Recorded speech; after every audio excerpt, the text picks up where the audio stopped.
bulletin sur Fraternité FM. Mesdames, Messieurs, bonsoir, bienvenue dans ce bulletin d'information. Dans les titres de ce 20h, les travaux entrant dans le cadre du projet asphaltage dans les quartiers Wuru-Tokoru et Ganon dans le premier arrondissement de la ville de Parakou ont démarré, constat fait ce matin par une équipe de la rédaction. Les détails sont à suivre dans ce 20h. D'autres nouvelles, l'actualité internationale et sportive vont meubler cette édition. Voilà pour les titres. Le bulletin s'installe juste après ce coup de pause. Bienvenue à chacun et à tous. N'ayez pas peur d'avancer lentement, mais ayez peur de rester immobile. Fidèles téléspectateurs, bonsoir. Bienvenue dans ce bulletin d'information. Lentement mais sûrement, les travaux de la phase 2 du projet asphaltage se poursuivent à Parakou. Après Banikani et Dokparu Est, c'est au tour du quartier Wuru-Tokoru de recevoir les machines de la société Sino Hydro. Lancé le samedi 22 février 2025, le reprofilage va durer à plusieurs mois et donnera au finish un nouveau visage à ce quartier du premier arrondissement de la troisième ville à statut particulier du Bénin. Une équipe de la rédaction est allée faire le constat sur le terrain. Le point avec Akila Stako et Franklin Aoka. Ces bruits de machines à notre descente ce mercredi matin à Wuru-Tokoru témoignent du démarrage effectif des travaux. Sur le terrain, les ouvriers sont affairés devant les populations qui n'attendaient que ça.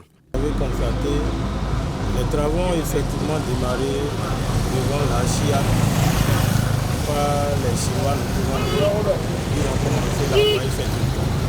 Mais comme on ne peut pas faire de l'omelette sans casser des œufs, ces travaux engendrent certains désagréments pour les populations. En termes de dommages, nous avons beaucoup de dommages. Déjà, la poussière que vous voyez, la population, les riverains n'arrivent pas à supporter.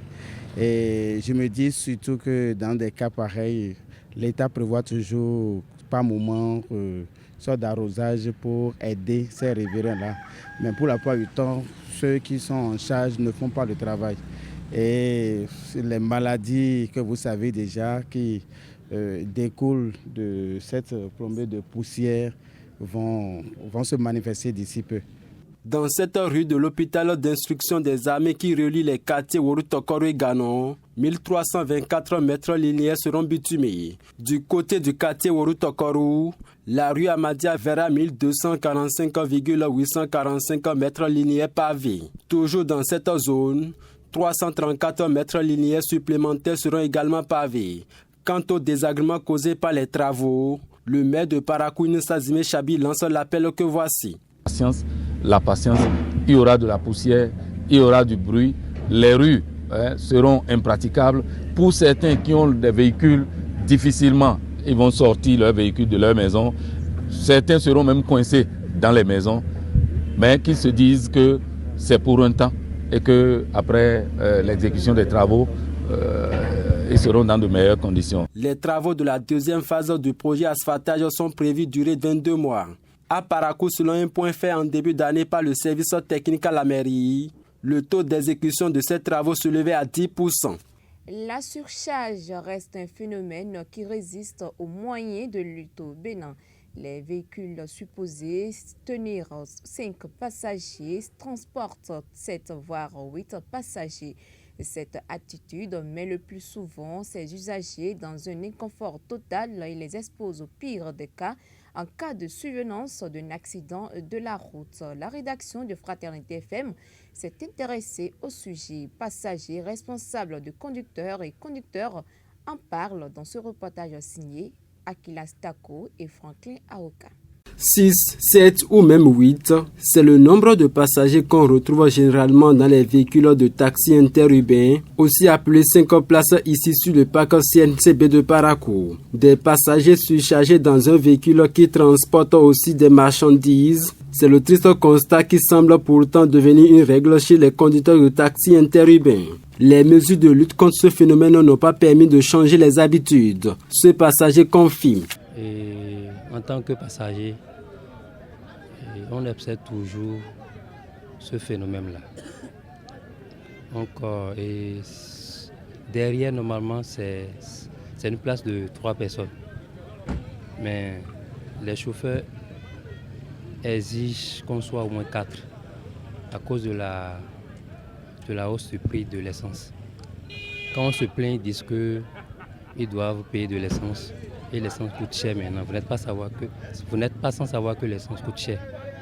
Donc sur les tracasseries routières aussi, ils se plaignent de ça. Donc ils disent que s'ils ne font pas ça, ils ne peuvent pas trouver de bénéfices pour pouvoir payer aux propriétaires de taxis, tout et tout. Et la plupart du temps, les chauffeurs prennent jusqu'à 8 personnes. 4 personnes devant, 4 personnes derrière, vous voyez. Et nous, en tant que passagers, on ne se sent pas du tout en sécurité. On n'a pas le choix. Quand on se plaint, ils nous disent souvent de payer le nombre de places pour être à l'aise. Je ne peux pas vouloir aller à Djougou, par exemple, et payer au moins 6 000 pour une place de 2 personnes. Ce n'est pas possible.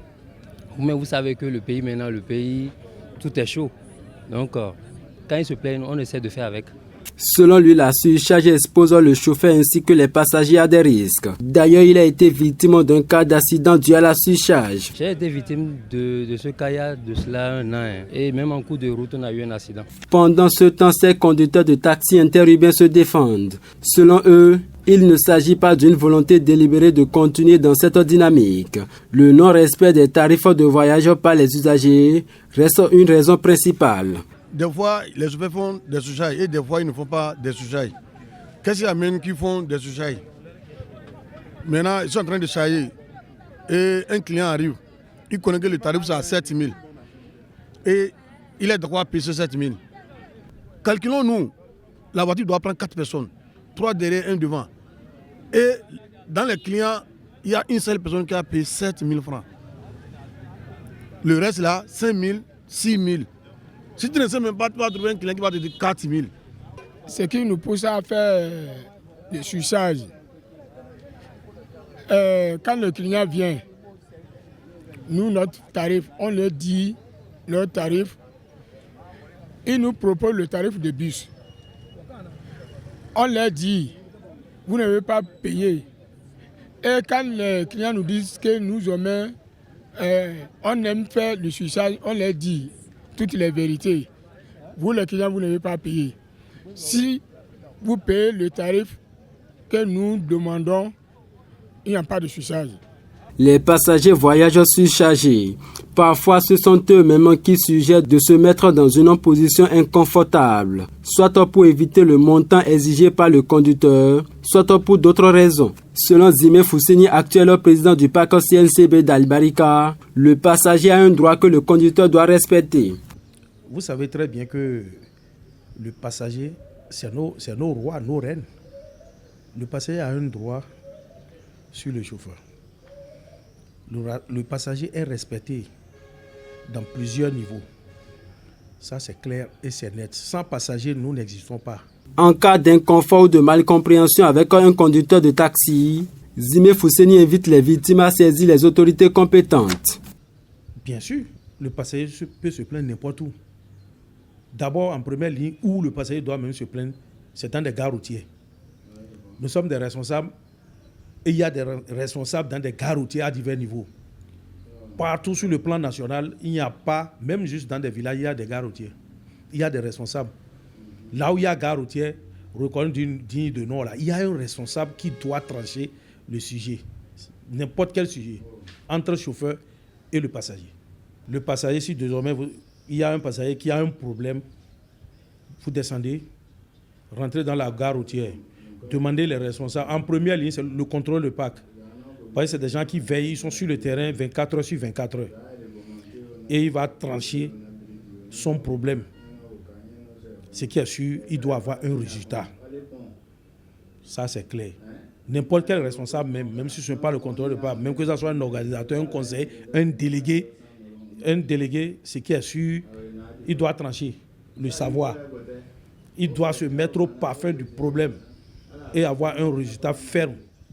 C'est comme ça, le passager a le droit. Il invite les conducteurs de taxis interurbains à se conformer aux dispositions de la loi au Bénin. Merci à vous pour toutes ces précisions. Le trio appelé à diriger le Conseil économique et social CES du Bénin est connu. Il s'agit de Conrad Gbagidi, nommé au poste de président, puis de Razak Amouda et Emmanuel Golou, respectivement premier et deuxième vice-président du dit conseil. Ces 3 membres ont été nommés par le chef de l'État, Patrice Talon, ce mercredi 26 février 2025, une nomination publiée par Nasuba Info et qui intervient suite à la rencontre accordée à tous les membres de la nouvelle mandature par le président de la République au palais de la Marina. Cette rencontre marquée par la présence du président de l'Assemblée nationale, Louis Bernou-Vlavonou, et des membres du Conseil, dont 9 au plan national et 12 coordonnateurs départementaux, a été l'occasion de rappeler à ces derniers leur mission ainsi que leurs prérogatives.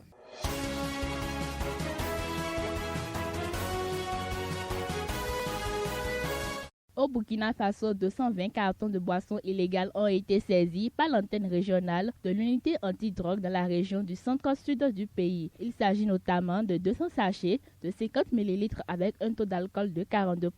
Les autorités du Burkina Faso ont lancé une enquête afin d'identifier les responsables de ce trafic et de démanteler l'ensemble du réseau. Elles ont appelé les citoyens à la vigilance et à continuer la collaboration avec les forces de l'ordre. Pendant ce temps, au Soudan, des morts, des bâtiments endommagés et des habitants sous le choc, c'est le bilan d'un accident aérien survenu près d'une base aérienne majeure. Un avion militaire soudanais s'est en effet écrasé dans un quartier résidentiel. Le bilan de l'accident s'est alourdi au fil des heures. Les équipes de secours ont découvert des victimes sous des décombres des bâtiments touchés. Le nombre de martyrs s'élève à 46 avec 10 blessés. L'armée soudanaise a indiqué que l'accident s'est produit lors du décollage de l'appareil. Les circonstances exactes du crash font l'objet d'une enquête.